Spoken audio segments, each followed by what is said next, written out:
धुले जिला स्थित शिंदखेड़ा तालुका के विक्रम क्षेत्र में प्रकल्प प्रभावित किसानों ने महाराष्ट्र राज्य विद्युत निर्मिती कंपनी और टाटा पावर सोलर यानी ही मेसर्स टीपी सूर्य की कथित मनमानी और गलत नियतों के विरोध में शोले स्टाइल में प्रतीकात्मक आंदोलन शुरू किया। किसानों के परिवार के सदस्यों ने पानी की टंकी पर चढ़कर प्रदर्शन किया, जहां पहले तापीय ऊर्जा प्रकल्प के लिए उनकी जमीन ली गई थी और बदले में एक सदस्य को नौकरी देने का आश्वासन दिया गया था, जो आज तक पूरा नहीं हुआ।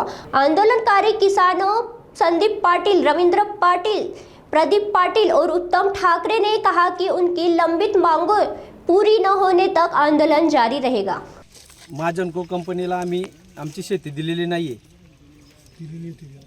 नाही महाजनकोला आम्ही शेती दिलेली नाही। आम्ही औष्णिक ऊर्जा प्रकल्पासाठी आमची जमीन दिली होती। आम्हाला नोकरीचं आम्ही दाखवलं होतं।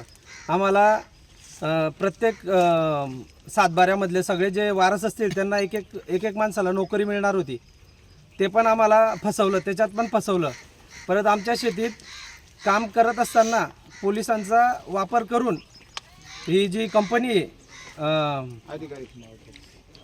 कुठली टाटा कंपनीला आम्ही जमीन दिलीच नाहीये, पण टाटावाले आम्हाला पोलिसांचा वापर करून आम्हाला मारझोड करायचा प्रयत्न करतात, दम द्यायचा प्रयत्न करतात, गुन्हा दाखल करतात आणि आमच्याकडून प्रत्येक वेळेस मागतात तुमच्याकडे काम थांबवायचं काय पेपर आहेत का, आणि आम्हाला वाढीव भाव पाहिजे, प्रत्येकाला नोकरी पाहिजे, परत नोटीस विहिरीचा मोबदला पाहिजे, आम्हाला पाईपलाईनचा मोबदला पाहिजे, झाडांचा मोबदला पाहिजे।